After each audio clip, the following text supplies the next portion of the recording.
Dans cette vidéo, je vais essayer de répondre à la question de Joe ABCD qui demandait tout simplement comment faire pour prendre une décision, faire un choix quand on n'a pas le temps et quand même que ce choix soit certain pour nous et qu'on soit sûr que c'est le bon choix. Donc je vous laisse avec la suite de la vidéo.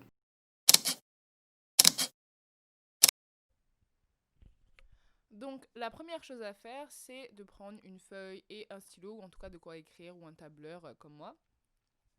Ensuite, il faut faire une première colonne où on va tout simplement mettre tous les facteurs. Dans la deuxième colonne, on met le choix 1, le choix 2, le choix 3. Il peut y avoir un nombre de choix illimité. Le plus important, il faut qu'il y ait minimum 2 choix, bien évidemment, pour faire un choix entre les deux. C'est logique. Donc là, pour l'exemple, j'ai choisi Paris et Bordeaux. Et donc les facteurs vont être du genre le coût de la vie,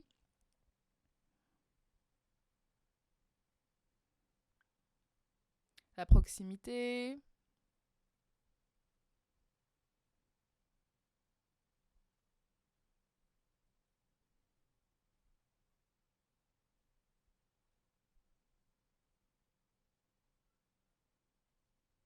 le climat,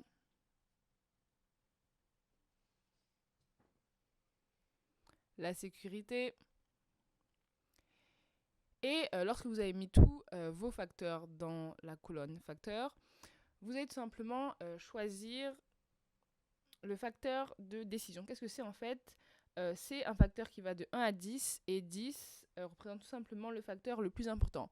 Je vais vous donner un exemple très simple. Disons que vous êtes étudiant ou vous avez un budget pas très grand, ok?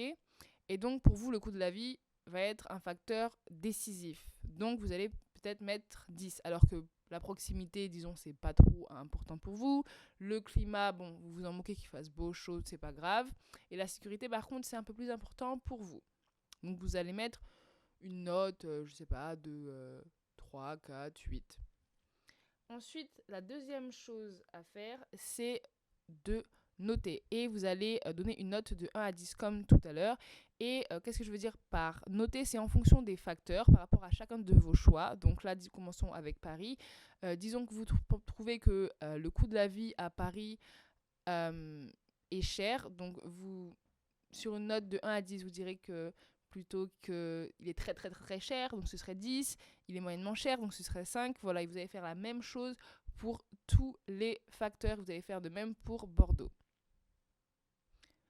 Ensuite, la troisième étape, c'est tout simplement de multiplier vos facteurs de décision par les notes. C'est-à-dire, disons que, prenons le premier facteur qui est le coût de la vie. On a mis 10 pour le facteur de décision et on a donné comme note 3 à Paris et 5 à Bordeaux. Donc ça fait 3 fois 10, 30 pour Paris et Bordeaux 5 fois 10, ça fait 50. Et ce résultat-là, vous allez le mettre entre parenthèses. Dernière étape, c'est tout simplement d'additionner tous les résultats. Donc tous les résultats qui sont entre parenthèses, vous allez les additionner et le score que vous allez obtenir, c'est ça qui va déterminer si c'est telle ou telle décision que vous devez prendre. Disons que le score de Bordeaux est plus grand que celui de Paris, ben c'est Bordeaux qui est la bonne décision. On arrive déjà à la fin de la vidéo, surtout si vous avez aimé, si elle a été utile, n'hésitez pas à mettre un gros pouce bleu, à partager, liker et n'hésitez pas à vous abonner. On se retrouve pour une nouvelle vidéo.